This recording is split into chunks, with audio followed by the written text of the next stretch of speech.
Welcome to Cooking with Foul Beast. I'm Igor, I'm Jason. and today we're going to be preparing pork schnitzel pasta, a recipe of mine that I've worked on for a little bit of time. So we're going to try and take it from his head and put it on a plate. All right. Best Cheers, way we brother. can. Cheers, bro. Let's do this. Prost.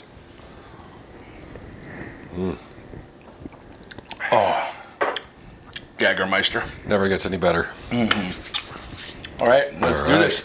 So the first thing that we need to do is we need to combine all three of the spices that we're going to be using on our pork chops to season them. The recipe does call for 4 pork chops. However, obviously we're doing a lot more because we're feeding their families, and we want to make sure everybody's got enough to eat. So picture this as the 4 pork chops. This one is actually sliced, the 4 pork chops, into 8. This one here we split it up into more, and because I like to give Jason a lot more work than what I like to do.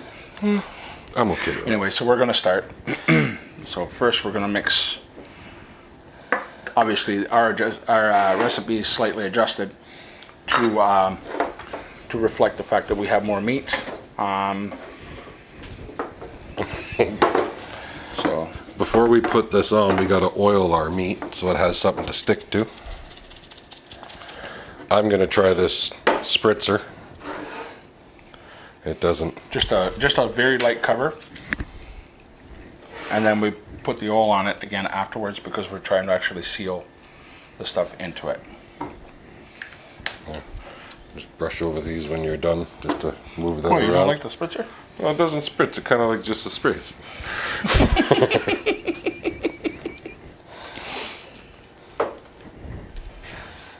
It just gets it there. You just need to finish it, right? Then we just season, right? Yeah, just give it a little light coating. We're going to be coating both sides.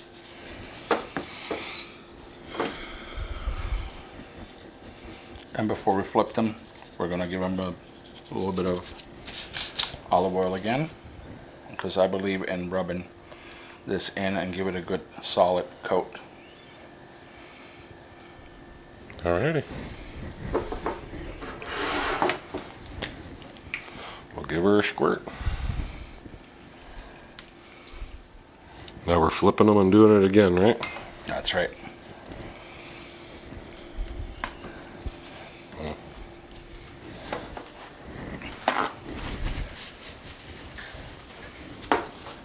Now, for the most part, when people start to cook, they're just freshly brought the meat out of the fridge.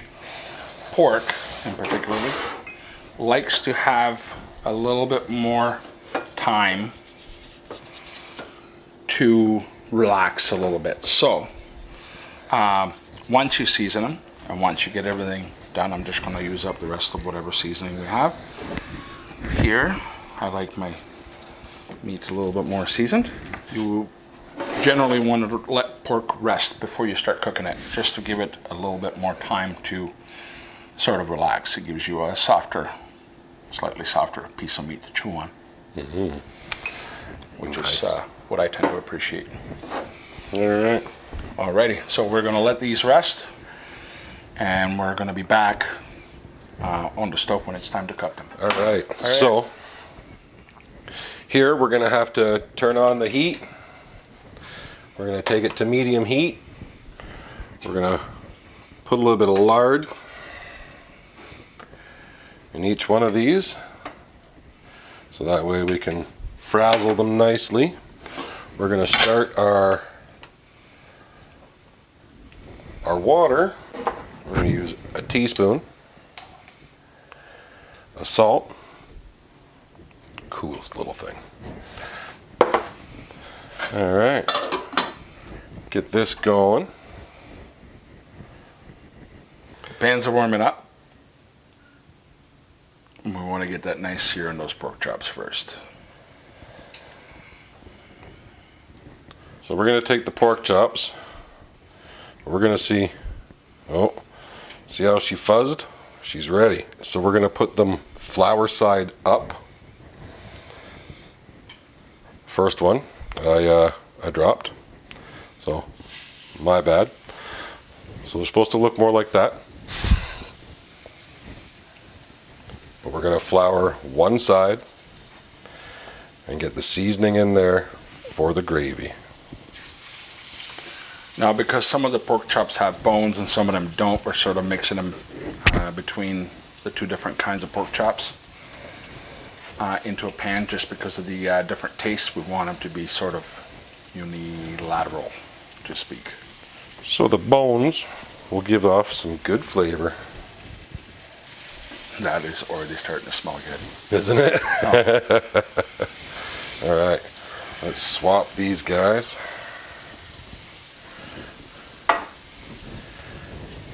Do another run of We this. might have to nest them in a little bit tighter. Yeah. The reason why we floured to one side is to sort of let them create their own gravy, where it's going to thicken it up a little bit when we go to put them in the pots. Beautifully. So we'll let these have a bit of a sizzle, and we'll be right back and flip them. Right. I would have to say we're pretty well ready to flip. Getting that nice little bit of golden brown on the other side, which is also working towards our gravy. Oh. Could have put more in that pan. Oh, beautiful. Get in and get a look at this. Oh, yeah, buddy. That's what it's about right there. That's all love. Now we're going to let these go for a little bit and finish up the sear. We'll be right back. Okay, so we're going to have to take these out and put them in a bowl so we can do the next batch. We have a lot of meat that we're cooking, so it's going to be a little bit different. You're going to want to pull this out as you're going according to the recipe anyway. And at this point, you would either continue on with the next batch of pork chops, or you would start the other process of making the gravy. All right, we're back and we're ready to take these out of the lard and just put them in the pot and let them relax while we get ready for the noodles. And we still have to build the sauce from all this loveliness. We did something off camera, which was to save the pieces for the gravy. Oh yeah, The fat. Half and half? Half and half this right in here. All right. Alrighty, go ahead, put the pasta in. We're using penne. It's a gluten-free version of the pasta. And now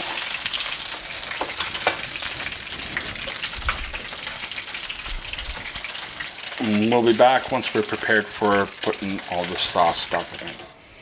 Alrighty, so the next thing that we need to do is mix wine, water, and sour cream into a bowl.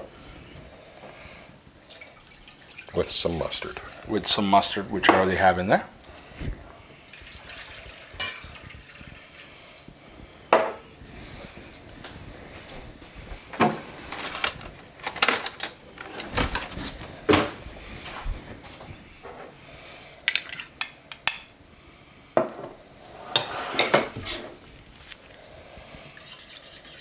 We're using a whisk because I don't want to have clumping.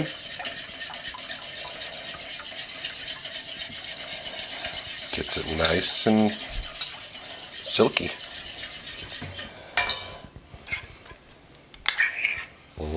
Obviously we're using a lot more than the recipe calls for because we have 4 times the amount of meat. It is a rather And large. 2 pans.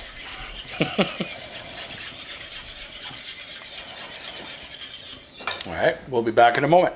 Now we need to add onions and, in our case, a little bit of celery because it helps stop the heartburn. To start the saute. So obviously, since we're using 2 pans, it's going to be half and half.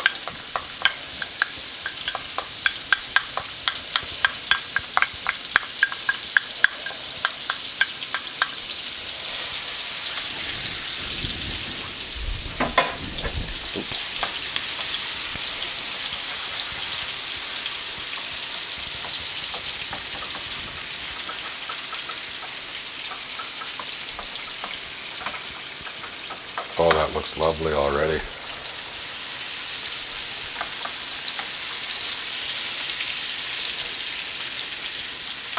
So we used 1 whole onion and 1 stick of celery just to, you know, help with the heartburn. It's a little cheat move. The celery part is not in the recipe. It's just our preference. How does those noodles feel?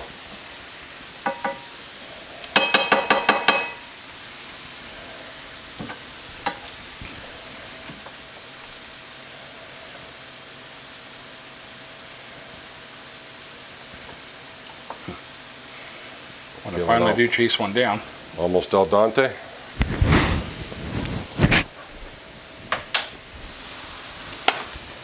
Yes. All right. Should drain them out now. We'll drain them off and we'll be right back. They're starting to get a little translucent. We're going to pop in some mushrooms. Obviously a larger amount of mushrooms.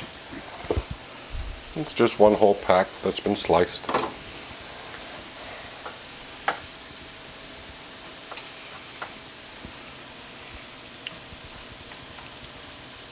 And we add now the garlic. Oh, can't forget the garlic.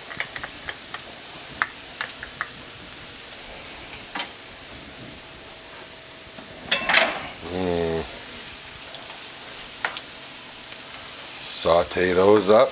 Oh, it's going to be beautiful. It smells delicious. So these are going to cook for about 2 to 3 minutes.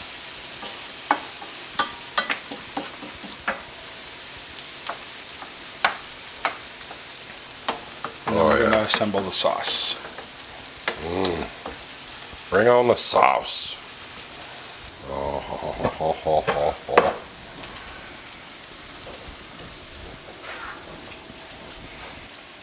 And now we're going to add the earlier whisked mixture.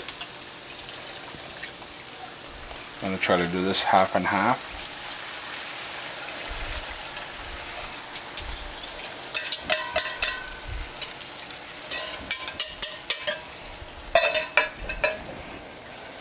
Apparently I didn't whisk it good enough, but the taste will still be there. I'm not worried.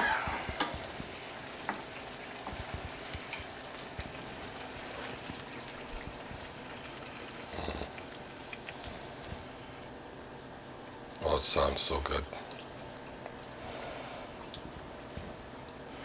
Now once this starts to bubble, when it hits a fairly decent temperature, we're going to combine this into one pot, and we're going to put the pork chops back over top of it.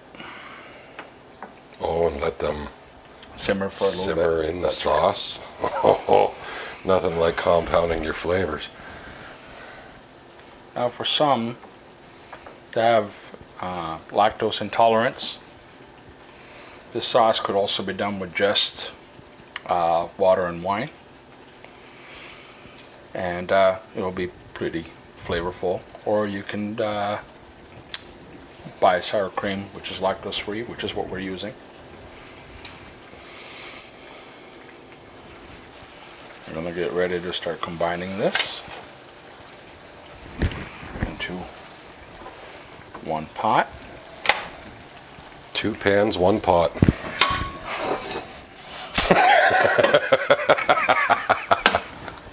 We're ready to combine this into one pot.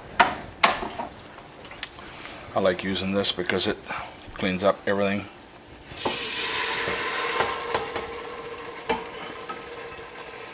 And it just makes it so much nicer.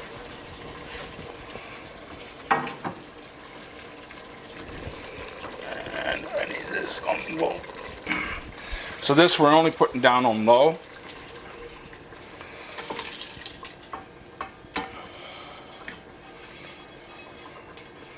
Just to sort of let it simmer.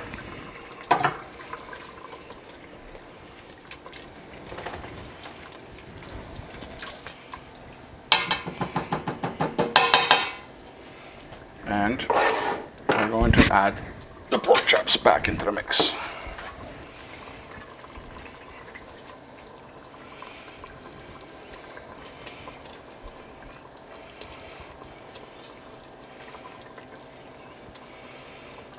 I'm going to try to sort of assemble them in here. Oh, that's The best way to try to get them somewhat covered up.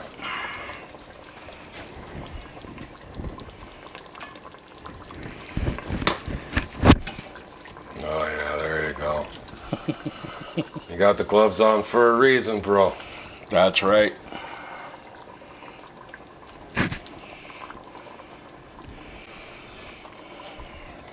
Sounds like it's just a pot full of love. It sure is. I think we should keep one of those out as a taste tester. I will fully agree with that. All that goodness.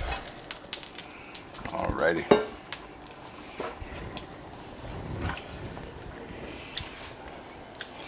Now just kind of try to bury them in there as best as you can. Like I said, we have a lot of meat.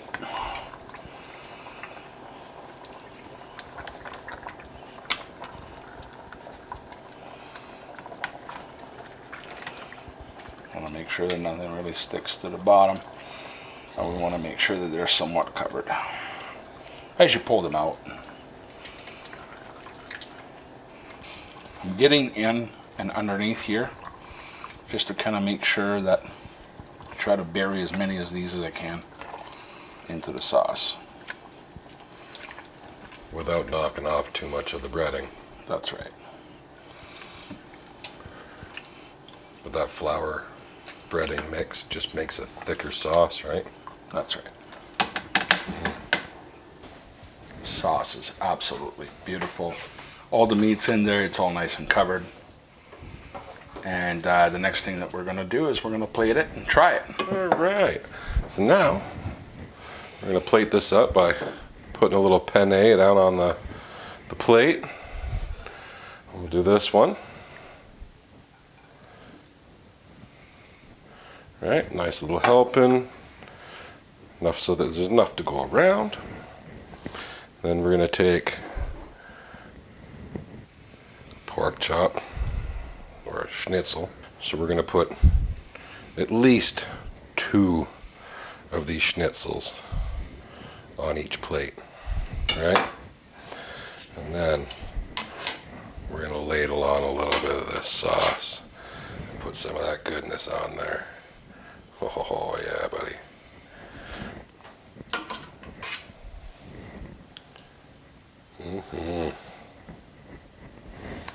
Now all that's left is nothing but the crying now. Beautiful. Wow, this is something. Oh, It this looks looks absolutely fantastic. beautiful. Give her a go. Here we go. Let's find out. See how she goes together. Cheers, sir. Cheers, brother.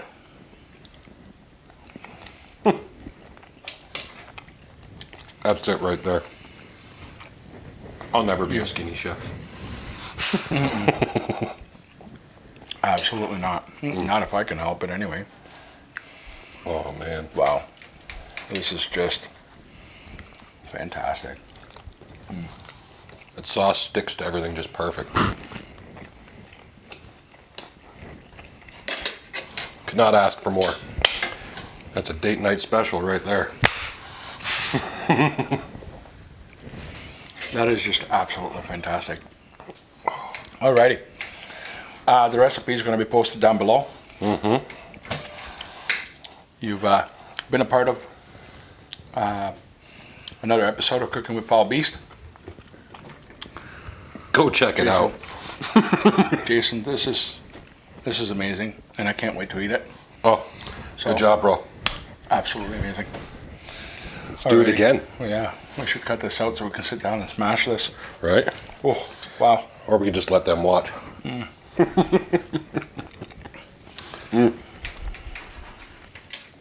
They can watch. You should cook your own though. Totally worth it.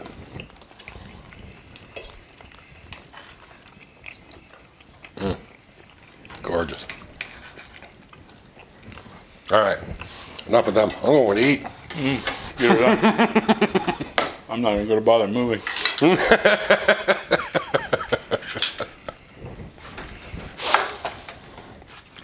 When I'm working on my editing, I'll just cut it out. The swag is the best, though.